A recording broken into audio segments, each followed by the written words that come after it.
Big boss హౌస్లో పెద్ద భూకంపం రాబోతుంది.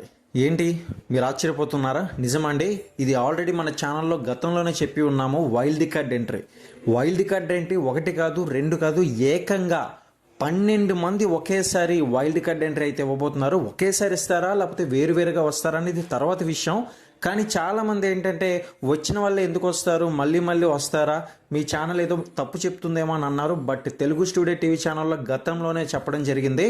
మనకి ఏంటంటే వచ్చిన అప్డేట్స్ అనేది జెన్యున్గా అయితే ఆల్మోస్ట్ ఇవ్వడానికి ప్రయత్నం చేస్తున్నాము. అక్కడక్కడ ఏదైనా మిస్ మ్యాచ్ అవ్వచ్చేమో తప్ప ఇప్పుడు వైల్డ్ కార్డ్ ఎంట్రీ ద్వారా బిగ్ బాస్ హౌస్లో భూకంపం వస్తుందని తాజాగా బిగ్ బాసే ప్రకటన అయితే ఇచ్చేశారు. మరి ఆల్రెడీ మీరు ప్రోమో చూసున్నారో లేదో తెలియదు. మరి ప్రోమో ఒకవేళ మిస్ అయినట్లయితే ఒకసారి చెక్ చేయండి. ఆ వీడియో చూసినట్లయితే పూర్తి ఇన్ఫర్మేషన్ మీకు అర్థమవుతుంది. మరి అదేవిధంగా వైల్డ్ కార్డ్ ఎంట్రీ ద్వారా ఎవరెవరు ఇవ్వబోతున్నారు ఏంటనేది తర్వాత వచ్చే వీడియోస్లో మీకు అందజేస్తాము. ప్రతి ఒక్కరు కూడా ఛానల్ని ఫ్రీగా సబ్స్క్రైబ్ చేసుకుని పక్కనే ఉన్న బెల్ సింబల్ నొక్కి ఆల్ నోటిఫికేషన్ ట్యాప్ చేయండి. ఇక ఈరోజు లైవ్ అయితే ఉండబోతుంది తెలుగు స్టూడియో టీవీ ఛానల్లో. ప్రతి ఒక్కరు కూడా ఆ యొక్క లైవ్ ఎపిసోడ్స్ సంబంధించిన అప్డేట్స్ అన్నీ కూడా ఛానల్లో ఫాలో అవుతూ ఉండండి.